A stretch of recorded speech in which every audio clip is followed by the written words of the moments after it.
আসসালামু আলাইকুম রহমতুল্লাহ বারাকাতু। সম্মানিত প্রিয় উপস্থিতি, আজকে একটা ভিডিও দেখলাম। দেখেন সেনাবাহিনীর একজন ভাই কি বলছে শুনেন।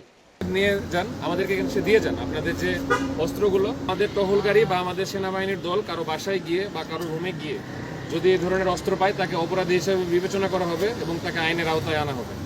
তাই আপনাদের সকলের প্রতি আমরা আন্তরিকভাবে আবেদন জানাচ্ছি, আপনারা যেখানে যার বাসায় আশেপাশে অস্ত্র, বুলেট বা রাইফেল এই টাইপের জিনিসপত্র পেয়েছেন বা খবর জানেন আমাদের কাছে বলেছেন। আসলে দেশে কিন্তু যখন ছাত্ররা আন্দোলন করেছে ওই সময় কিন্তু কিছু দুর্যোগকারীরা সুযোগে সদ্ব্যবহার করেছে, অনেক থানা অ্যাটাক করে তাদের অস্ত্র নিয়ে পালিয়ে গেছে এবং মূল্যবান জিনিসগুলো নিয়ে গেছে অনেক জায়গায়। ছাত্ররা করছে আন্দোলন আর ওই সুযোগে অন্যরা মজা মেরেছে। অনেক ধরনের দুষ্কৃতকারীরা, এই দুশ্চিন্তকারীরা কারা, ওরা কি করছে, থানা লুটপাট করেছে, অস্ত্রপাতি লুটপাট করেছে, সরকারি অনেক সম্পত্তি বিনষ্ট করেছে, ছাত্ররা কেউ এই পর্যন্ত বিনষ্ট। সুতরাং আমি আপনাদেরকে বলবো, আপনারা যারা যারা দুষ্কৃতকারী নিয়েছেন অতি তাড়াতাড়ি, ভাই বলছেন অস্ত্র দেওয়ার জন্য, আপনারা তাড়াতাড়ি করে দ্রুত গতিতে অস্ত্র বা সরকারি যেগুলো সম্পত্তি জমা দিয়ে দেন। যেমন ভুলবশত আমরা নিয়েছিলাম, এখন আপনাদেরকে হস্তান্তর করলাম, তাহলে এটা সৌন্দর্য হবে।